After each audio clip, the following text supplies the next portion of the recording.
Welcome to this edition of Rugby Unfiltered. I'm your host, Jan de Koning, and we've got a jam-packed podcast today, including an exclusive as to why Nick Mallett is back in the Stormers coaching box, all the ins and outs about the Sevens and the chaos in Cape Town, and of course, what's happening at Loftus Versfeld.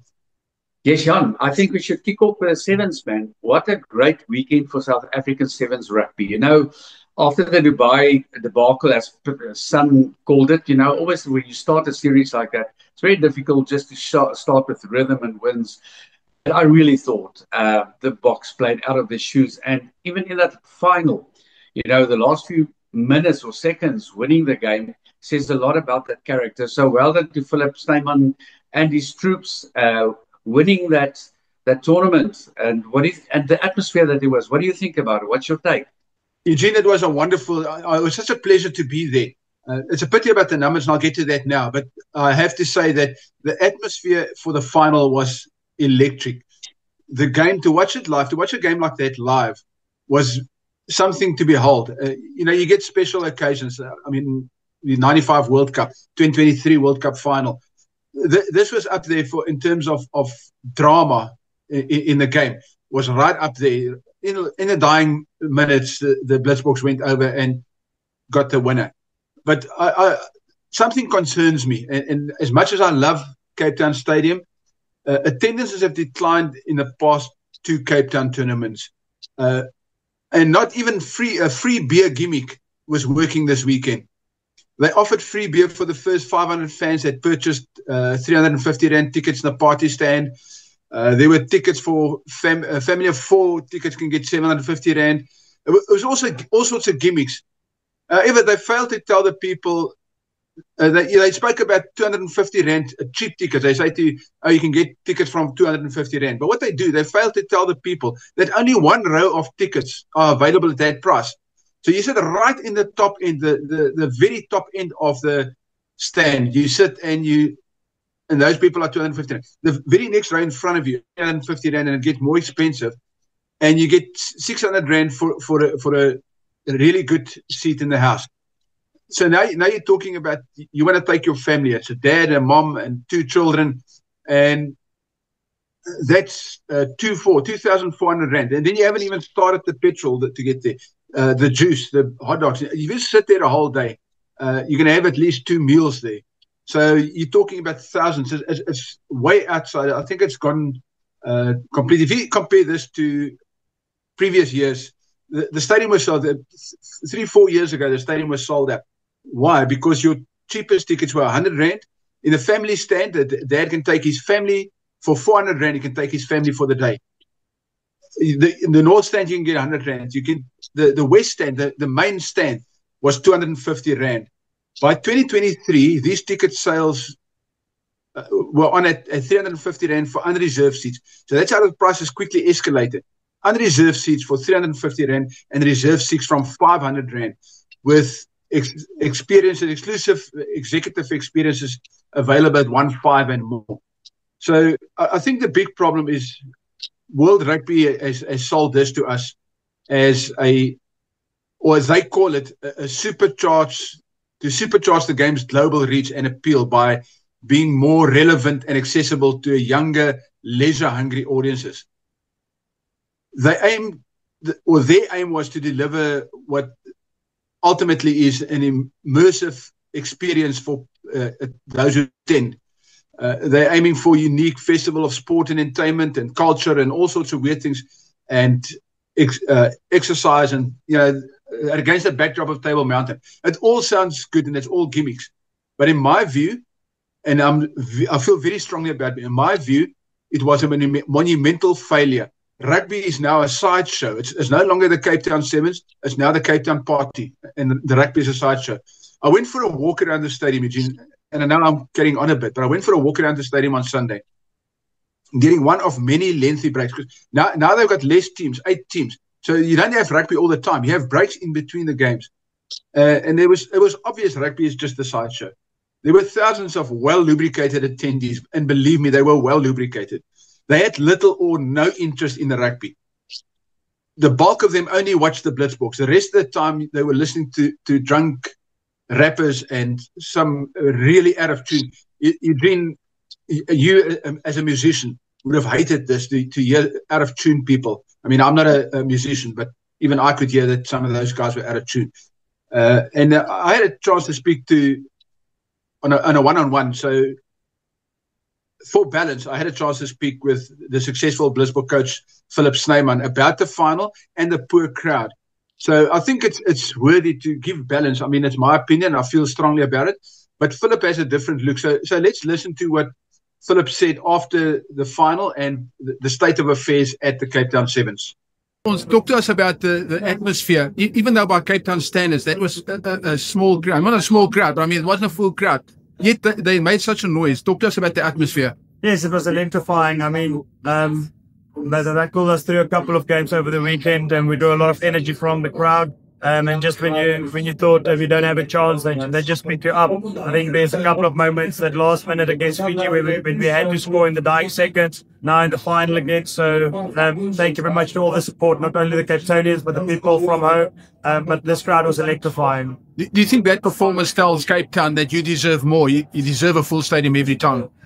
No, it is difficult to say. We've been grateful for every support that we have, and even if the crowd is not sold out, we know 60 million people are watching from home. So very grateful for all our supporters. And what we want to do is we want to make sure we're consistent performing, and then we'll know that the stadium will be full in no time again. Yes, Jan, it's so interesting to hear Philip talk, and I just want to explain something that we have to understand as South Africans. When you play on home soil, you got much more pressure on you to win these games. So what a great win again. I think World Rugby needs to go re-look at their model, because let's talk about rugby on the field. They had interviews with all the captains and some of the players, and 70% of them said their favorite place where they play or tournament is in Cape Town. So go on, man, let's get it right. But always with right, there's a few wrongs. I think we should go to the international competition, that Start 15's competition, and talk me about disappointments. I'm sure there's a lot of fans out there again that was disappointed after this weekend. The Bulls, the Lions, the Sharks, and the Cheetahs, the only guys that were happy were the Stormers. And I'd like to stop there at the Bulls, because I can see already the media was talking about the coach and this, and then they talk about it's not Jake Watt's problem. It isn't. Jake is not coaching them anymore. However, he's been there many years and set the culture. I feel for two coaches now. I feel for Johan Ackerman and I feel for Plum. And we'll get back to Plum just now. Akis cannot fix this. And I'm not going to repeat what I said last week. He can't fix it. Maybe there's one tendency I picked up in those two games. And that is, in both the games, we were ahead half time. Actually well ahead. And the game was lost in the second half, which can only mean that our guys are tired, fatigued, they don't concentrate, or maybe somewhere within the system there's a problem. It could be coaches, could be assistant coaches, could be maybe management at top putting pressure on the coaches. But I don't think the Bulls played as bad as everybody's making it out, and the Lions. However, you cannot give up a lead that you have so far. And with those two teams, I think that's one thing that they need to go re-look. What is the reason for them? And with that also, if I talk about the Cheetahs, I think the Cheetahs are just going through a tough time. It's going to take them a long time to get their mojo going and get their rhythm. And I think that brings us to the Sharks. And if we can talk maybe about John Plumtree a bit, I don't know if you want to talk about those games, what your opinion is about all the games that we saw this weekend. Yeah, Eugene, I'm gonna just pause a little bit at the Bulls. Around, and I agree with you. It is not Ackerman's job to fix the ills of that. There's a phrase, a very popular phrase, doing the same thing over and over and expecting different results. It was often attributed to Albert Einstein, but the reality is it's very true here. When Jake White departed, by mutual consent, they said, after a review and reports of internal conflict and the players and the assistant coaches, then Ackerman took over as a head coach, and everybody expected him to just wave a magic wand and fix everything.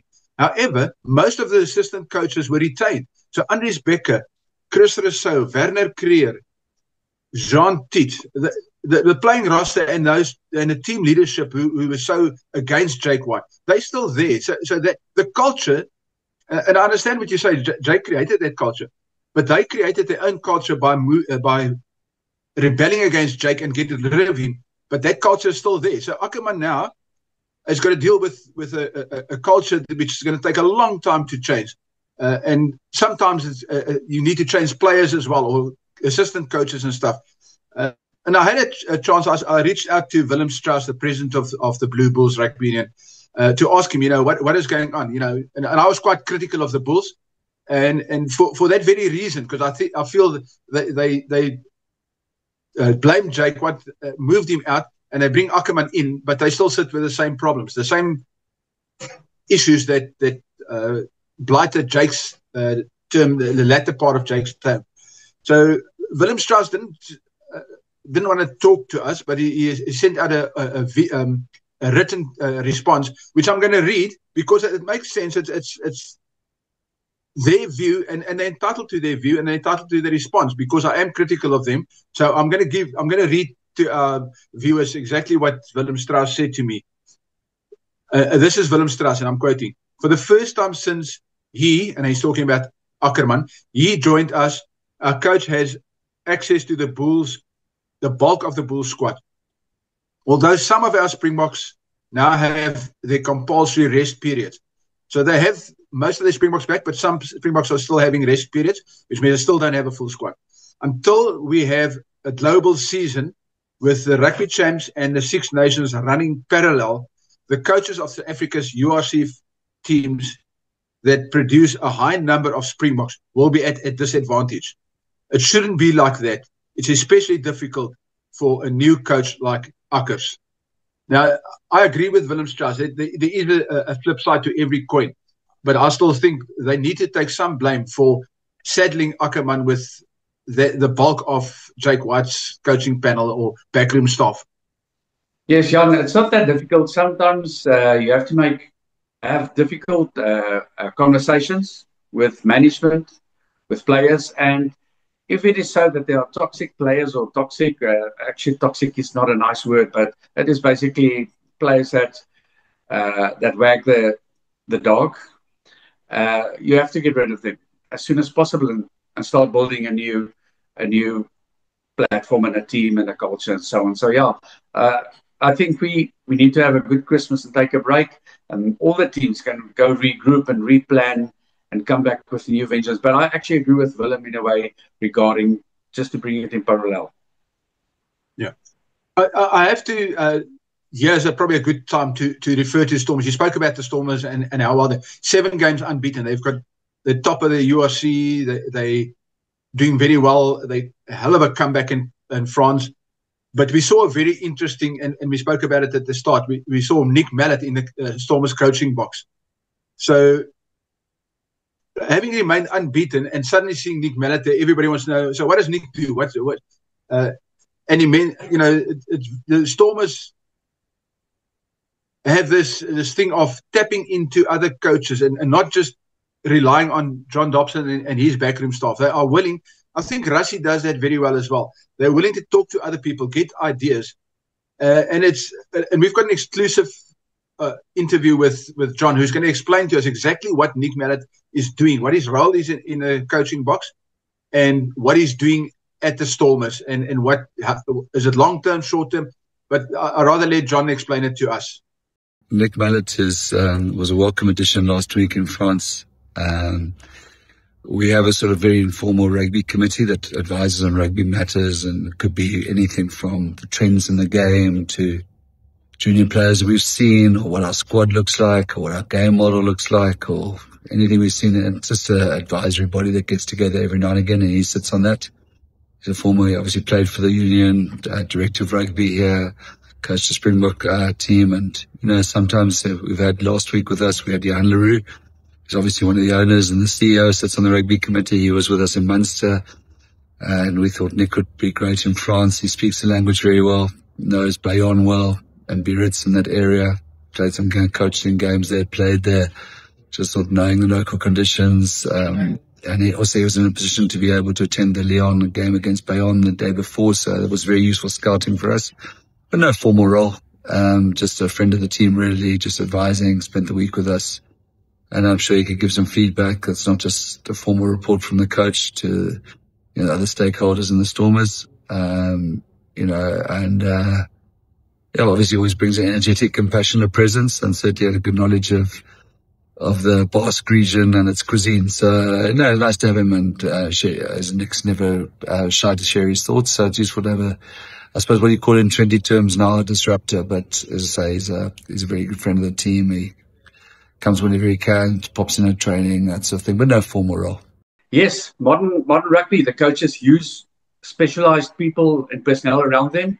Interesting story, 2003 with the Junior World Cup under-19, we were in France, and Nick Mellett was there, and he actually came to our match that we played against France, and afterwards I had a good chat to him in the cloakroom regarding the final, and he gave me a few pointers regarding the fields, the conditions, and so on, which helped a lot. So Nick was involved there, so he knows the French play style, beyond especially, and the areas. So sometimes you mustn't be penalized and pound foolish. You use specialities or special guys around you that know the surroundings. I think it's great that Dobber pulled him in, and it's a wise decision. Luffy, this is probably a good time to go back to the Sharks. And John Plumtree's shock departure at the weekend. Even though he's still in Durban, he's stepped away from the team. It was his last game. And JP Peterson is now the stand-in head coach. Now, when you do things like that in the middle of a season, when you're already under pressure, poor JP is going to have exactly the same issues that Johan Ackerman has got at the Bulls. He's got a losing culture to deal with. And this culture, he has to work with players that he hasn't, maybe some of them he's worked in the Currie Cup. But he's got to try and fix this issue. And he hasn't got the security that he will be the coach after this. And it's almost certain that I think there's rumors that you told me about, Luffy, that who might be Plumtree's full-time replacement. No, it's not me, it's the media. But I want to go back, and again, I want to talk about Plum. Plum is a fantastic coach. He's a good coach, he's a good human being. He's been very quiet, off the radar. But for John Plumtree to say that he's mentally drained, that says a lot. And now I can take that composure of his and take it to the field. The players look mentally drained. And mentally drained comes from pressures from the supporters, from the media, from the boards, and so on. And I feel for him. And I agree with you. It's not the right time that I've got experience in the middle of a season to be sidelined and said, listen, this is your new role. So I know what it feels like, and I feel for him. And sometimes you must also go look at the surroundings of the coach. Who are the people that appointed with him? So I think and there's an Afrikaans saying, dis goed dat daar kinderoppassers is, maar wie gaan die kinderoppassers oppas? So are the board members the right guys that make the appointments? Have they got enough knowledge to appoint personnel? Have they got enough knowledge, or do they use expertise or committee of old players that understand the game and the culture to a point? I don't think they go through that exercise, and they should do it before they do anything.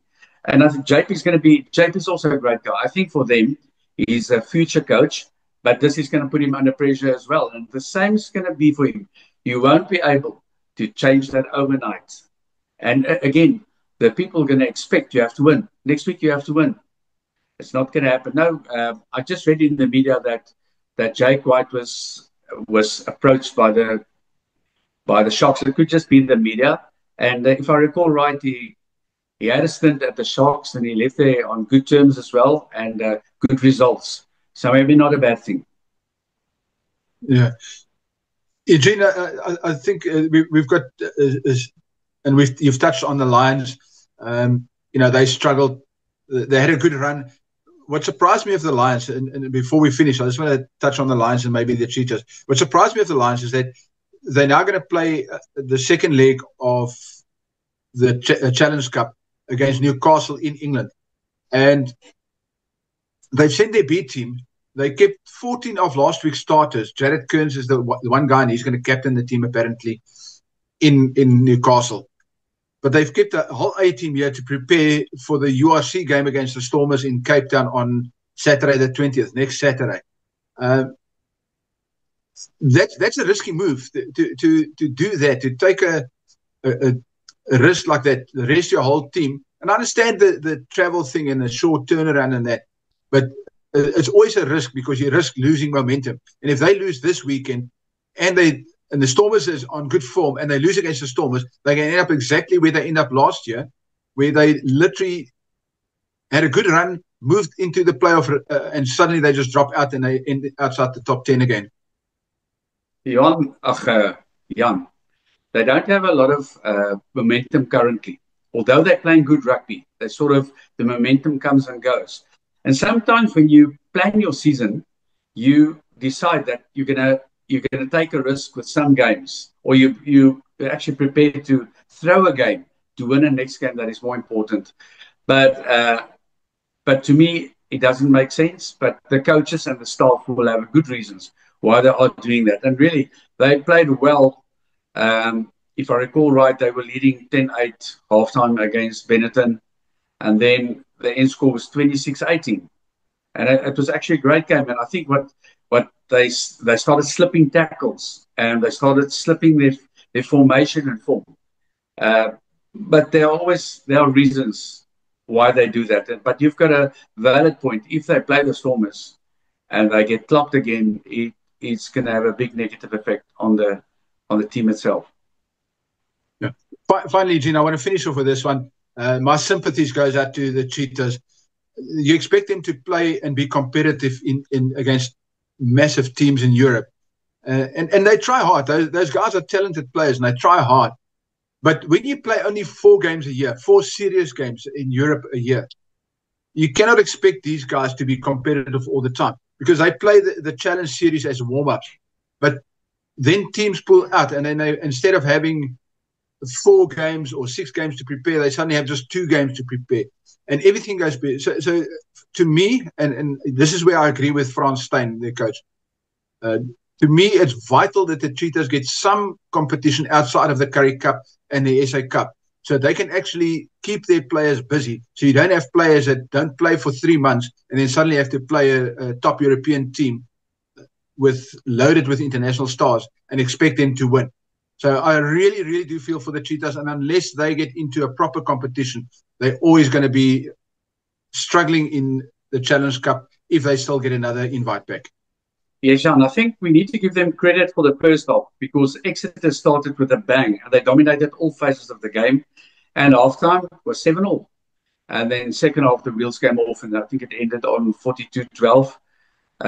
And it's going to be tough for them to regroup from there, but they can do it. They're a team with a lot of character. One thing I thought that I would spend more time on if I was Frans and Ruan and them is on set piece.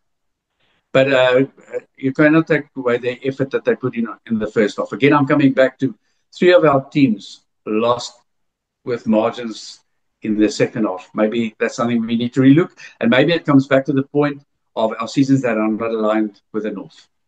Well, Eugene, I think we've had a wonderful chat. So with that, seeing as this is our last podcast for 2025, and we will be back in January, so don't despair. We're just taking a Christmas break. I think it's a good time to wish all our viewers Merry Christmas, and may they have a blessed festive season. Yes, Jan, may it be a fantastic time. Keep on supporting your teams, and I'm sure there's going to be a lot of teams that turn this thing around, and may everyone be blessed.